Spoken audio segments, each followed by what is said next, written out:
Hey friends, a lot of users are asking how they can get Notion on their Windows computer. So here's what you can do. Open any browser and search for Notion download. And then you can go to the Notion page. Okay. And then it needs a few seconds to load. Click on this option download for Windows. Okay. And then click on open. It will start opening the setup file. You don't need to save the setup file because it is just for one-time use. So once it is done, click on this file and it will start installing Notion on your computer. That's how easy it is. It will install it in, let's say, a few seconds, and then you need to log in using your account. Notion is installed. You can see it here. All you need to do is log in with your account.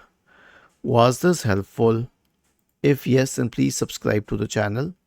If not, then let us know in the comment section of the video on how we could help you further. Thank you for watching this video and have a nice day.